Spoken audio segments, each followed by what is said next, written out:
Hello and welcome to SDPN's 2023-2024 NBA season previews. We are on our final Texas team and we left the San Antonio Spurs for last, but they are certainly not least. While there were a bunch of winners in the offseason this year, it's hard to debate that the Spurs weren't near the top of that list. Landing the #1 overall pick in 2023 and by proxy the generational talent that is Victor Wembanyama is a cornerstone moment for a historic franchise like the Spurs. Another generational big man gets drafted into a franchise that has a history of generational big men. It's an incredibly cool story, and it's going to be exciting to see how it all unfolds this season. How do the Spurs and Wemby look like in year one? But first, be sure to like and subscribe to our channel for more NBA content. The season is almost here. We have tons of great NBA videos coming your way to get you prepped for what should be an awesome season. The Spurs won the lottery in many ways this summer, both literally and figuratively.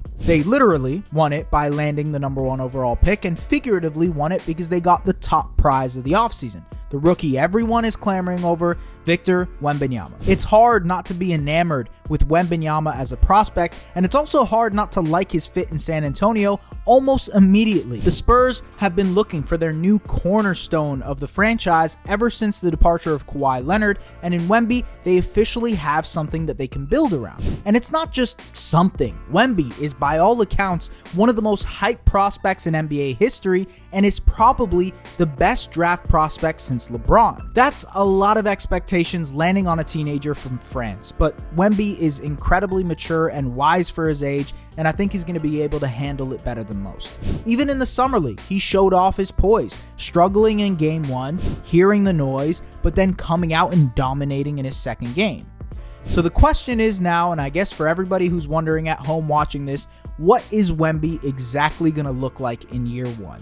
He is a 7'6" athletic anomaly who has an incredible feel for the game. He has a soft touch and unbelievable ball handling and shot making skills for his size, so much so that he's been deemed the XXL Kevin Durant as a rookie. His size makes him a generational prospect on the defensive end as well, and he should almost immediately make an impact on that end as a shot blocker and rim protector. He also has quick feet for his size, which makes him intriguing as a switch big as well. He uses his size well against guards, making sure to stay with them, using his length, and if you ever have a second, just go watch some of his tape. It's mind-blowing. Ultimately, the bigger questions for Wemby will be how he adjusts to the NBA game, both physically from a load perspective and technically from a transitional perspective from the European game to the league. That being said, it wouldn't surprise me if it takes Wemby a few seasons to completely adjust to NBA life, playing in an 82-game schedule and learning how to deal with the physicality and speed of the professional game in North America. But at the same time, you know what you can get from him almost immediately. Great interior defense, great rim running ability, and an impressive touch around the basket.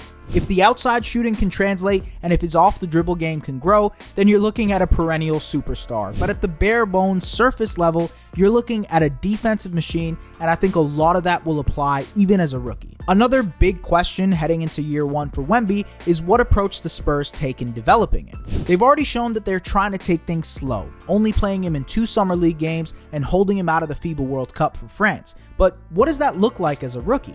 Does he rest back-to-backs? How many games does he end up playing? Do they make him play only as the big man, or do they play him more as a forward, roaming the perimeter? Ultimately, that's why this Wemby situation is so fascinating, because he doesn't really have a position. Yes, he's a big man, but he has the skills of a guard on offense and the skills of a big man on defense. He can play shooting guard technically on offense and then be your center on defense. He can play power forward on defense, serving as a weak side helper, and then be your rim running center on offense. The options are limitless with Wemby, and that's what makes it so fun. Now, according to the Athletics champ Sharania, it's expected that Wemby is going to play power forward in his rookie season alongside Zach Collins as the big man in the middle, and I think that's probably the right approach to be able to play him with someone who is also a big, who can alleviate some of the physical pressures of being down low. And ultimately, Wemby can be a power forward because he can stretch the floor for you and he can be a physical presence in the middle. And that's why Collins is super important, because Collins is versatile enough to be able to pair alongside Wemby. And the Spurs are right to take things slow with him, especially at his size, you don't want injuries to derail his career before it even starts. As far as their other additions this offseason, the Spurs also added Sidi Sissoko in the draft from the G League Ignite, and they bolstered their rotation with some young veterans, Reggie Bullock and Cedi Osman, all whom they acquired via trade. With Bullock, they have an experienced 3-and-D wing who is sure to play serious rotation minutes for them this season. And with Osman, they have a spark plug scorer who can come off the bench on any given day and give you 20 points. On top of that, the Spurs spent some dough to re-sign their other young guys in Trey Jones and Sandro Mamashvili and extended qualifying offers for Dominic Barlow and Julian Champagny. Jones and Mamashvili were pretty impressive last season in San Antonio, especially Jones, who is going to assume the role of lead point guard this season for the Spurs. He's a great facilitator, and while he's not the best shooter, I think playing alongside a guy like Wemby should open up things for him even more. Barlow and Champagny are both intriguing prospects as well, who were very impressive during the Summer League, showing off their versatility on the wings. If any of those guys can become knockdown shooters and show creation upside, there's a real pathway to more minutes for them this season. Two other Summer League standouts for the Spurs were Malachi Branham and Blake Wesley, two guards who showed off a ton of creation juice, and it'll be interesting to see how either of these two can crack the rotation this season in San Antonio. Look, I'll level with you. I'd be lying to you if I said the most intriguing player on the Spurs is anyone but Wemby. He is who everyone is watching for. I mean, the Spurs got 19 nationally televised games this season purely for the fact that Wemby is on the roster, and everyone is waiting impatiently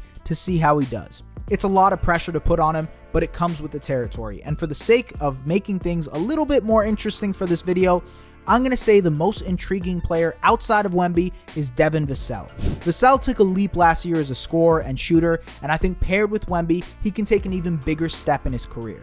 I'm thinking dribble handoffs with Wemby and Vassell. I'm thinking about wide open threes and mid-range shots for Vassell because of Wemby's gravity, and I think there's a real chance he throws himself into the MIP conversation because of it. You can make the case for how Wemby positively impacts all of his starting mates. I already talked about the backcourt and Jones and Vassell, but Keldon Johnson should also get more open looks from three, and Jeremy Sohan is the perfect Swiss Army knife forward to pair alongside their big man, both on offense and defense. Wemby's mere presence has a trickle-down effect on this franchise, both with the guys he plays for and the overall outlook of this team. San Antonio is projected at 29.5 wins next season, and while it should be an incredibly exciting season, one that introduces a potentially generational player to the league and to the city of San Antonio, I still think this team has a long way to go before winning games in a serious way. They are in the developmental stage of their core right now, and longtime head coach Greg Popovich will only look to empower these guys to grow their games individually